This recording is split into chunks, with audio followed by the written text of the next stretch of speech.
السلام عليكم ورحمة الله وبركاته أصحابتا قيمها بدن ee ku xiran kanaalkan YouTube-ka ee Danjire Channel isku soo noqdo wanaagsan iyo aragti kale xiiso leh soo dhawaada asxaabteedan jecelahay channelkan ku xiran maanta waxaan doonayaa waxyaalihii channelka uga barateen ay ku saabsanaan jiray caafimaadka bulshada iyo waxyaalihii ay bulshada ka wacyigelin jirnay si ay caafimaadkooda ilaashan lahaayeen inaan ka yarqasano oo aan soo gudbino qisa aniga soo jiidatay idinkana ay soo jiidan doonta markaad aragtaan ay ka bogataan aynu gudagelin qisadaas waxaan ka codsanaynaa walaalahayaga inay nagu caawiyaan like-ta iyo share-ta intaa kadib qisada haddaynu gudagalno baryahanba waxaad arkayseen ama aad maqasheen qaarkiinba haddaynu wada maqlinba wiil u dhashay dalka Senegal oo aaladda TikTok ka noqday wiilkii ugu caansanaa ama shirkadda TikTok isagoo maanta xagga falowga dhaafayba wiilkaasi Senegal ayuu kasoo jeedaa hooyadii iyo aabihii iyagoo qaxoontiya ay yimaadeen dalka Talyaaniga isaguna muddada wuxuu ahaa mid hal sano jiray maantana waa 21 jir shirkad ayuu shaqayn jiray Talyaaniga waxaad ogsoontihiin intiina badan ama ku warhaysaan 2020kii Talyaaniga inuu asiibay xanuunkii faafaha ahaa ee coronavirus loo yaqaanay aad iyo aad u halakeeyey dalka dhulka ku jiiday wiilkaas markaa shirkadii uu ka shaqaynayay waa la xidhay guriga ayuu kaga soo noqday halkaas oo niyad jabsan oo shaqadiisna waayay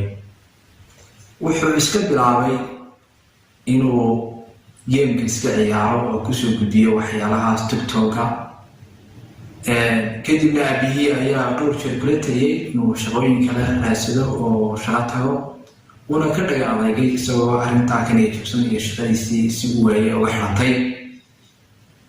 markii dambe waxyaala bulshada soo jiitay oo cajiib ah ayuu sameeyey waxaa ka mid a waxyaalahaas inuu kusoo bandhigay sida u taqaaniin waxyaala ay dadku qaarkood aad moodaysay inay nacasnimo ka tahay oo si yaroo fudud oo reaction uga bixinayo ayuu kusoo bandhigay muddo yarba 2021 maanta ku jirno ayuu ku noqday caan oo luqadii caan ku dhajiyay oo guri kasta maanta laga daawanay guri kasta la galay xataa ay isku dayeen Talyaaniga inay yiraahdaan wiilkan Senegal buu dhalanayna buu dhashay ciyaartooydii waaweynaa iyo suxufiyiintii Talyaaniga dhammaantood ay sawirro la galeen oo isla soo sawireen oo wiilkaasi aad iyo aad caan ugu noqday maanta caan 70 milyan wax ka badan ayuu dhaafay oo maanta ay maraysa falowgiis dhaafay wuxuuna iska degan yahay xaafadiisii iyo halkiisii markii hore joogay xaafadahaas ku rarantaa ee dadka danyarta ay degan yihiin ama leefkooda hooseeyo wiilkaasi hal abuurkiisa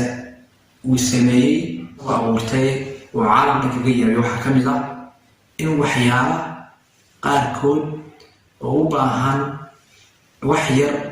in laga bixiyo isagoo reaction si yar fudud reaction ka bixinayo waxaa ka mid ah haddaynu wada daawano ninbaa wuxuu sameynayaa muus ayuu wuxuu ka jarjarayaa midi muuskii wuxuu ku dhamaynayaa si uu jarjaray midida ku dhamaynayaaba isagana markaa wuxuu sameynayaa muuskii wuu fiiqayaa oo yar buntu fiiqo odhanaya saas ayaa loo fiiqa qof kale asagana wuxuu sameynayaa biyo ayuu soo qabanayaa ama biyihii maqacada ku dhuri lahaa ayuu xaggan kaga dhurayaa soo qabto ayuu biyihii maqacadiisa oo yar ku dhurayaa صابرين قصة كلا لياب كلا وحكمنا بعدين أفحرك لو يقانو لقي حلني كرونها أياني بكيري بلح جليني دكتي مركا بكيري دكتي سوق سو بحن واي وبتشيلني دكتي بتشيلني بس إحنا قلنا ما هي نعسنا ذلك كم رئيس سلام وكسو صاري مكاسو قوي الحرانية waxyaalaha ku bixin raashidka iyo kamid ah waxaa kaloo ka mid ah qofaa wuxuu sameynayaa coca-cola loo yaqaano ama sharaabka aashatada leh ayuu doonaya inuu birta ka dhex bixin kari waaye ama saa inuu uga bixiya heedo u yarsaa u dhiibo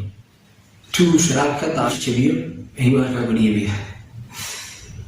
isaguna wuxuu sameynayaa markaa sida fudud ee loo qabsan lahaa aqoonyarbu kasoo saarayaa markii caadadii sharaabkeeda ku jiro. waxyaalaha kale ee midka la yaabka waxaa kamid ah qofka ama maradiisii daaqadii gaadhiga kaga xidhantay qofka maqasu ayuu raasanayaa intii uu jaray halkuu kaga imanay isaguna daaqada ayuu furaya idinku waad garanaysaa qof kastoo caaqila wuu garanayaa daaqadii ayuu furaya aqoonyarbu kasoo saaraya dhag hawshba uma adkeynayo maradiisina kala soo baxa. marka waxaa arkaysaan waxyaalaha uu tiktok ku qabsaday waxaa kamid a arigiisuna ma hadlayo waa aamus. marka reactionka iyo waxyaalaha uu sameynayo sida dhibteeda u sameynayo talooyin baan doonayaa soomaalida inaan siiyo xagga talooyinkaas ku saabsan inay niyad jabin qofkii maanta hal abuur leh ama wax soo bandhiga ee la dhiirigeliyo oo halkaa laga sii wado dhiirigelinta la yihahdo keep going ee aada fiican. inta badan dadkeenu waxay ku dhisan tahay xaasiniin iyo in la isxaasido iyo qabyaalad iyo waxyaalahaas. marka waxa inay ka gudubno ayna caalamka oo kale inagu u noqono dadkeenu dad magaranaysa iyaguna sidaas hal abuur leh oo wax soo bandhigi karaa. waxyaalaha dadkeena maanta cid caana garan maayo dee loo kala mooyaane dee waxyaalihiina iyo iska loo kalkaa mooyaane cid caana garan maayo. siyaasiyiintan dee caan noqdo kadibna siyaasiguna dee halkaasunbuu ku dambeeya wax ma filay ma sii siyaadiyo. markaa walaalaha waxaan leenahay wax xagga kale iyo iscaawinta waad ka fiicantihiin laakiin qofkii hal abuurkeena ee wax keena dhiirigeliyo la yihahdo hore u soco wey. laakiin in lugaha qabanno oo halkaa ma garanaysaa ku niyad jebino ma taalo.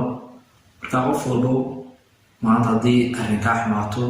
dalibaad ku hagaagin tilkale yaa mundaawilha baynanaas weeye. markaa marna niyad jabin ana quusan isku day nolosha inaad meel fiican ka gaadhid oo intii aad samayn kartid aad dadaashid oo juhdi aad bixisay isku day. marka aniga waxaan uga jeeday walaalaha in dhiirigelin uga dhigo iyo kuwa aniga la midkaaba iyo maanta ay ku daydaan sidii magaranaysa ay horumar u samayn lahaayeen oo halka ay taagan yihiin ay waskii dhaqaaqi lahaayeen adduun iyo aakhiraba. marka inta ayaan kusoo gabagabin lahaa.